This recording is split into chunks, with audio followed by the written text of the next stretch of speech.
about being a lion is the challenge that Helen Keller presented to us here in this area in 1925. To be in the same area as she was, and gives me chills because of the person that she was and all she was able to accomplish and all that she taught us as lions to do for those that have disabilities and sight impairments is incredible. And to think that we've spent the last 85 years following that vision that she put us on and the things that we've done for the sightless in Ohio and around the world just because of this lady is absolutely incredible.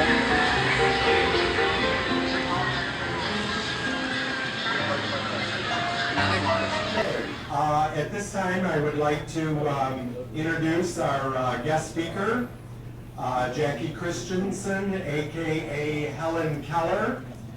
Lion Jackie has been a lion since 2003. When she agreed to be Helen Keller for her district leadership conference in 2007, she never imagined how far it would take her. This lion today comes to us from District F and is very passionate about Helen Keller and what she's done for lions worldwide. I know you will enjoy her presentation today. Please join me in welcoming Helen Keller.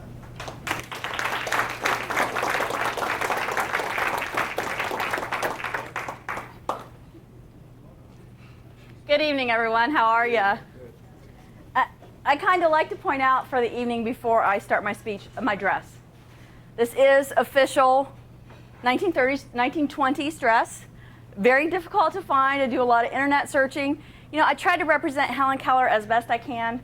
She was such a dignified lady. And these days, when you're trying to search for authentic vintage clothing, it's either flapper dresses or ball gowns.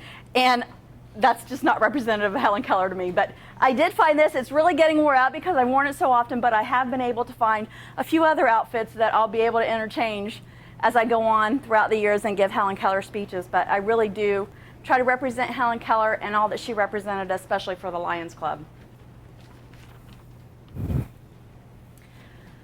As Lion John said, I started talking about Helen Keller at my district's leadership conference.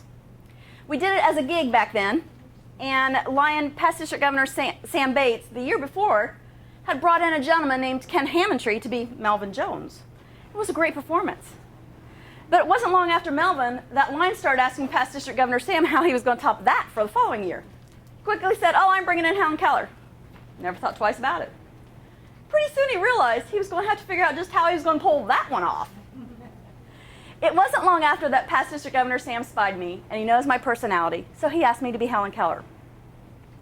We had a really nice skit with Lion Kathy Whiteman from Whitehall, who's very tall, and she represented Ann Sullivan, and past District Governor Sam actually represented a lion during the 1925 convention. It was a wonderful gig, and we had fun every time that we did it. I continued to love talking about Helen Keller, but the more I talked, the more I got asked for more. So I had to give up the gig so that I could present more information to Lions about Helen Keller and how we got started on this path in the first place.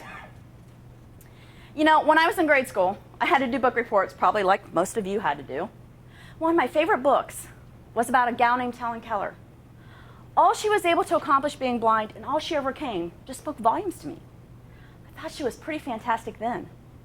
Little did I know that her and I's paths would cross all these years later when I became involved in Lions. Now, I don't know about any of you, but Helen Keller's involvement in Lions Club never made any history book I ever read. It wasn't until I became a Lion that I learned how instrumental she was in Lions Club's history, and that made her even more phenomenal to me than I ever thought that she could be. Helen Keller was actually born in Tuscumbia, Alabama on June 27, 1880.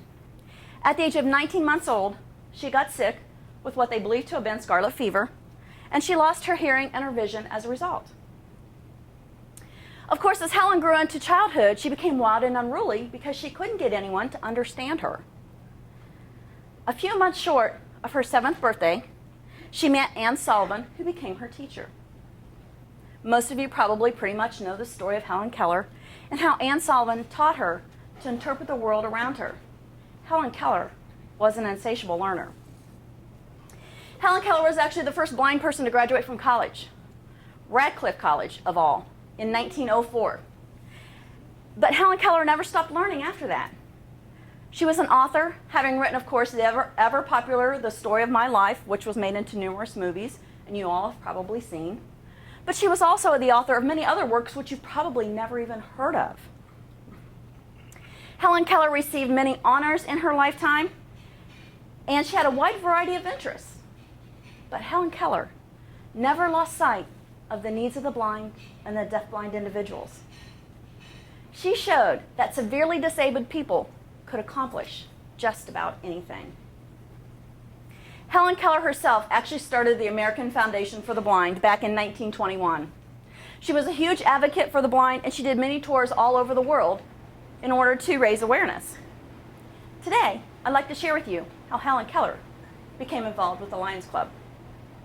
Of course, you all know Melvin Jones founded Lions Clubs International in 1917. Melvin was a successful insurance salesman in Chicago, and he belonged to a local businessmen's group who regarded themselves as community leaders. But they never actually did anything for their community. And Melvin told his group that any association that presumes to leadership in the community must have something more to offer than business reciprocity. Hence, Lions Clubs was born, and the intent was service to the community. Now, Lions Clubs floundered for a while without a major service activity to really unify the organization. Every club service was different. Some worked to help the blind, others disadvantaged children. They all had a clear-cut mission to serve society, but not a specific purpose. And the Lions wanted a purpose. They needed that vision to fulfill. And of course, because of this, Lions urged members to attend the International Convention held at Cedar Point in 1925 to help form association policies geared specifically toward the relief of handicapped children as their major service activity. Little did they know, one sightless person was about to change all of that. Of course, that sightless person was Helen Keller, who by 1925 was almost a near mythic figure. She was famous not because of what she did, but who she was. She was revered not just for her ample intelligence, but for her beauty and her dignity and serenity. Helen Keller had not merely triumphed over her disabilities, she seemed to stretch the bounds of human possibilities. Helen Keller became the match that lit the Lions' vision and made us all Knights of the Blind. Lion leaders did not promote Helen Keller's speech prior to Cedar Point because they hadn't been able to get her agreed to come to the convention, something they'd been begging her to do for almost a year before. At the time, Helen and her teacher Anne were actually in California, where they were touring to promote and raise funds for the American Foundation for the Blind. It was almost at the last minute that they decided they would return to Ohio and attend the International Convention.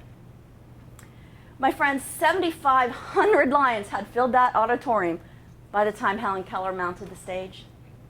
And of course, the Lions showered her with applause. Her voice was tiny, robotic, almost otherworldly. Helen Keller knew that this audience was quite unlike any other. You see, her normal pleas to audiences were for financial support. But here was a unique opportunity to marshal the resources of the civic-minded.